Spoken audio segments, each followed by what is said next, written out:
এটাও মনে রাখতে হবে যে তারা বয়সে অনেক তরুণ, তাদের ভুল ত্রুটি হবেই।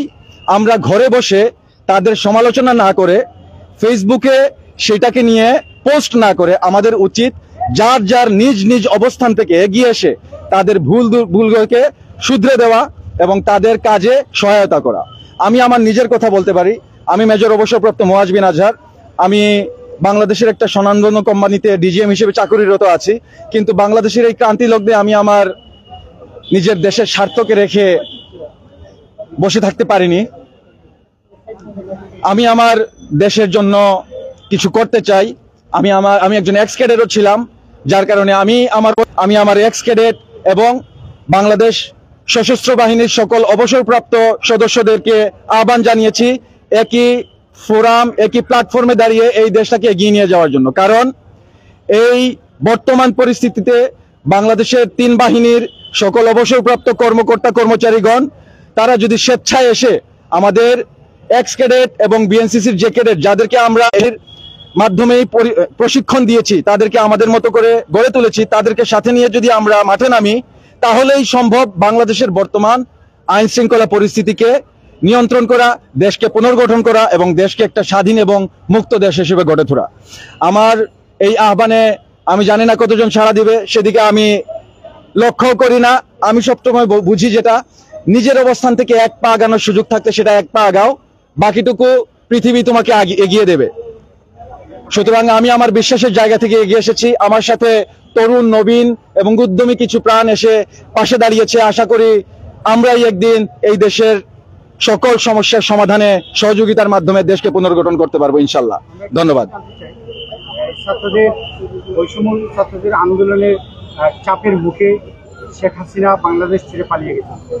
এই ছাত্রদের চাপের মুখে কি আবার এই নতুন স্বাধীন বাংলাদেশের মানুষের যে বা পুলিশের যে বৈষম্য বিরোধী আন্দোলনের চাপে তারা যে চাকরি থেকে এই মুহূর্তে দূরে রয়েছেন, যেটাকে আমরা বলি কর্মবিরতি, সেই কর্মবিরতি তারা উদ্যোগ করে কি চাকরিটা আসলে মনে করে?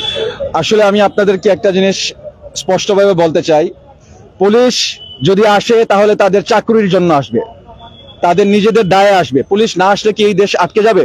আমি অবশ্যই আশা করি পুলিশের নীতি নির্ধারক যারা আছেন, ঊর্ধ্বতন কর্মকর্তা আছেন এবং আমার অনেক পরিচিত ভালো মানুষ পুলিশ আছেন, আমি তাদেরকে সম্মান করি, এই বাহিনীকে সম্মান করি। কিন্তু কোন একটা বাহিনীকে যদি কোনো উদ্দেশ্য হাসিলের উদ্দেশ্যে ব্যবহার করা হয় তখন তাদের দায়বদ্ধতা অনেক কমে যায়। কিন্তু এখানে তাদের দায়বদ্ধতা রয়ে যায়, তাদের পক্ষে অনেক কিছু করার ছিল। এই জন্যই ছাত্র জনতা এবং জনগণের রাগ বা গ্রিভেন্সিস। আমি এটাকে কোনো দীর্ঘমেয়াদী সমস্যা মনে করি না। শুধুমাত্র নীতি নির্ধারকরা যদি এই ব্যাপারে ভালোভাবে এগিয়ে আসেন, সঠিক সিদ্ধান্ত নেন এবং পুলিশের জন্য ভবিষ্যৎ দূরদর্শিতা সম্পন্ন সিদ্ধান্ত নেন, পুলিশ বাহিনী আগের চেয়ে আরো শতগুণ ভালো হয়ে জনগণের সেবায় ফিরে আসতে পারবে বলে আমি আশা করি। আর আপনি প্রথমে বলেছেন এই ছাত্রদের চাপে স্বৈরাচারী সরকারের পতন হয়েছে, আবারও কি ছাত্রদের চাপেই তারা ফিরে আসবে কিনা? এখানে আপনাদের একটা জিনিস বোঝা উচিত। এই ছাত্র জনতা স্বাধীনতা এনেছে সঠিক, আমি তাদের সামনেই বলছি, কিন্তু সবসময় মনে রাখতে হবে জনগণ অর্থাৎ দেশের আপামর জনতা কোন একটা মতবাদের সাথে যদি একাত্মতা প্রকাশ না করে, সেই মতবাদ কখনোই টিকে থাকতে পারে না। ছাত্র জনতার যে মতবাদ ছিল স্বৈরাচারের পতন হোক, আপামর জনতা সেটায় একাত্মতা প্রকাশ করেছিল বলেই এই ছাত্র জনতা সফলতা পেয়েছে। কিন্তু বর্তমান দেশ গঠনের জন্য এই আপামর জনতাকে আগে মন ঠিক করতে হবে যে আমরা কি চাই। আমরা একটা সুষ্ঠু দেশ চাই, নিরাপদ দেশ চাই, স্বাধীন দেশ চাই এবং দুর্নীতি মুক্ত দেশ চাই কিনা। যদি সেটা চেয়ে থাকি তাহলে অবশ্যই আগে জনগণকে পরিবর্তন হতে হবে। আমি দেখলাম, আমরা গতকালকে মাত্র এই সংগঠনটা দাঁড় করেছি, সারাদিন ধরে ছেলেপুলে কাজ করতেছে খেয়ে না খেয়ে, সবাই খেলে অনলাইনে আর যোগাযোগ মাধ্যমে সবাইকে দোষারোপ করছে, শিক্ষা দিচ্ছে, প্রশিক্ষণ দিচ্ছে, গাইডলাইন দিচ্ছে। কিন্তু এই যে এই কোটিটা আমার পরনে পড়া আছে, এই সেফটি কোটি ছাড়া আমি আমার ছেলেদেরকে, আমার তরুণদেরকে আমি মাঠে নামাতে পারি নাই। কিন্তু এই কোটি আরো 2 সপ্তাহ আগে, 3 সপ্তাহ, 1 মাস আগে মাত্র 100 টাকা ছিল। আমার এই আপামর জনতাই তো ব্যবসায়ী, এই ব্যবসায়ীরা এখন সেটা 200, 210 টাকা, 250 টাকা করে বিক্রি করছে।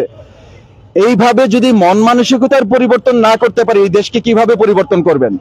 সরকার চেঞ্জ হয়ে যাওয়ার সাথে সাথেই তো জনগণ আবার পল্টি খাবে। আপনারা কি দেখতে পাচ্ছেন না যে বর্তমানে স্বৈরাচার শাসনের পতন হয়েছে? ঠিক আছে, কিন্তু যারা শিয়ালের মতো গত 15 বছর গড়তে মুখ লুকিয়েছিল তারা সবাই এখন বের হয়ে আসছে। তারা এলাকায় এখন মোটরসাইকেল নিয়ে মিছিল দিচ্ছে, মাস্তানি করে বেড়াচ্ছে, জনগণকে এখন শঙ্কিত এবং ভীত করে তুলছে। এটাই কি আমরা চেয়েছিলাম? আমার মনে হয় না বাঙালি জাতি এটা চেয়েছিল। যদি না চেয়ে থাকে তাহলে এইসব শোডাউন, এইসব ভয়ভীতি প্রদর্শনের সময় আপনারাও সবাই একাত্ম হয়ে ছাত্রদের মতো সামনে এসে দাঁড়াতে হবে, বলতে হবে গুলি করলে করো, আমি একজন মরবো, আমার স্বপ্ন আর 1000টা বের হয়ে আসবে, আর 100,000 স্বপ্ন তখন এই দেশকে স্বাধীন করবে, শৃঙ্খলা মুক্ত করবে। এই সাহস না থাকলে কোনোদিন স্বাধীন হওয়া যাবে না। ধন্যবাদ।